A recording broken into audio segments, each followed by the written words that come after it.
ঘড়ির কাঁটায় তখন রাত ২টা।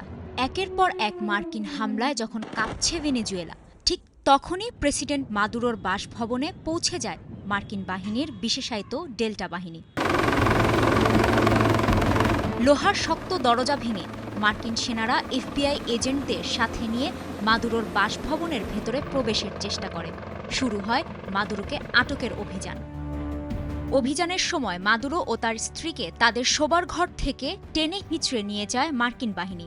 গভীর রাতে ঘুমন্ত অবস্থায় এই দম্পতিকে আটক করা হয় বলে জানিয়েছে সংবাদ মাধ্যম সিএনএন।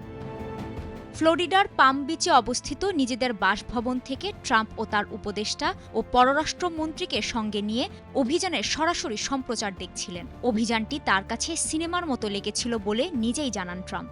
মাদুরো ও তার স্ত্রীকে তুলে নেয়ার সঙ্গে সঙ্গে ট্রাম্প সামাজিক যোগাযোগ মাধ্যমে বিষয়টি জানান।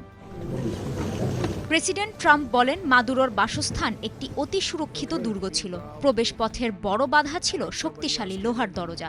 তবে মাত্র ৪৭ সেকেন্ডেই মার্কিন বাহিনী এ দরজা গুঁড়িয়ে দিতে সক্ষম হয়। Maduro and his wife will soon face the full might of American justice and stand trial on American soil.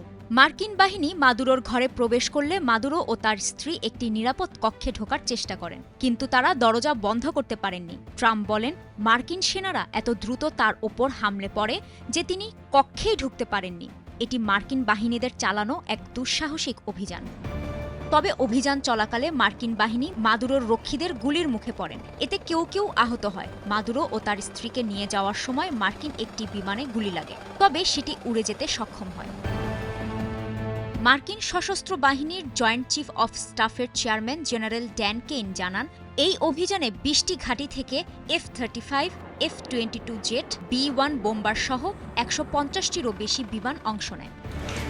এই দুর্ধর্ষ অভিযানটি কোনো একদিনের পরিকল্পনায় পরিচালিত হয়নি। এটি পরিচালনা ও সফল করার জন্য চলেছে দীর্ঘদিনের প্রস্তুতি।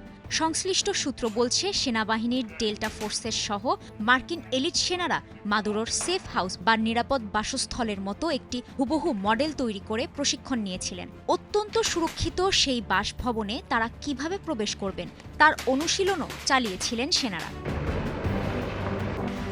সিএনএনের তথ্যমতে যুক্তরাষ্ট্রের কেন্দ্রীয় গোয়েন্দা সংস্থা সিআইএর একটি ছোট দল গত আগস্ট মাস থেকে ভেনেজুয়েলায় অবস্থান করছিল। তারা মাদুরোর প্রতিটি পদক্ষেপে কড়া নজরদারি রাখেন। মাদুরো কোথায় ঘুমাতেন, কি খেতেন, কি পড়তেন, সব পর্যবেক্ষণ করা হচ্ছিল। এ অভিযানের নাম দেয়া হয় অপারেশন অ্যাবসলিউট রিজলভ। কেইন বলেন, এর পরিকল্পনা চূড়ান্ত হওয়ার পর ট্রাম্প সবুজ সংকেত দিলেই শুরু হয় এই অভিযান। কাজী শাহরিন, স্টার নিউজ।